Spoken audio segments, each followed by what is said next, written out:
Now, several activities have been going on in the Mount Kenya region in preparation for the much-awaited President William Ruto's tour. Deputy President Professor Kithure Kindiki spent the better part of his day in the counties of Kiambu and Murang'a, setting the ground ready for the president next week. And as Eric Munene now reports, the tour has raised mixed reactions within the region. Take a look. In Murang'a County, Deputy President Professor Kithure Kindiki was inspecting development projects in Mathioya constituency. Kindiki, while promising that the stalled projects will be completed, urged the locals to welcome the president next week. Tumehakikisha kwamba sehemu zote za Murang'a County ambazo hazina stima zitawekwa stima, na jambo la tatu ni kwamba vile tumeendelea na hii mjengo, tumeendelea na barabara zetu ikiwemo barabara ya Maumau ambayo sasa imerejelewa, contractor amerudishwa, pesa imepatikana, ile ilikuwa imepotea. Kwa hivyo tunataka tuseme ya kwamba pia rais atembee hapa. Kindiki will later in the afternoon inspect projects in Limuru, Kiambu County, where he promised that the president will ensure all the campaign projects are fulfilled.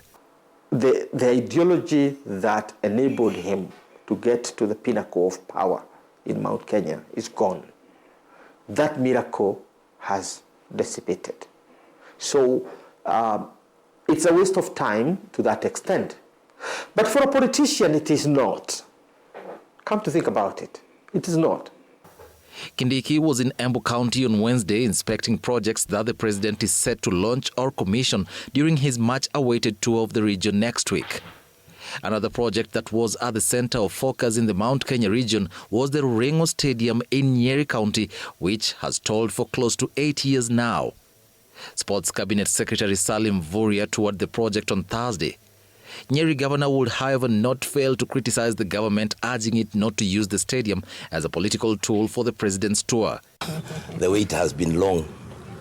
So we pray, number one, we ask the president, we have heard you. Awache ukae kwa hiyo kazi ndio utumalizie, because the turnover is becoming too much. Looping in of KDF is a big plus. In fact, I made that request to the president immediately after KDF was locked in to prepare the stadiums for CHAN and AFCON.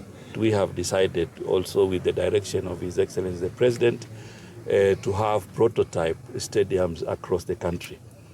And the prototype design for Nyeri Rurengo Stadium will be a 15,000-seater. The Kenya Defence Forces has been tasked to complete the stadium. The Ministry of Housing is also in a rush to prepare the way for Ruto in the housing projects in Murang'a and Kirinyaga, among other counties in the region. The game now, which I'm sure William Ruto is going to play, is the game of hunter-gatherer game. Because you don't have a granary of anything that you can tell people that that's my stock of food. So what you have to do is gather roots, berries here, grains here, leaves there, and then you put them together and say, this is my food. It's a hunter-gatherer game. The president is set to tour the region starting Tuesday next week, 6 months after the impeachment of his former deputy, Rigathi Gachagua.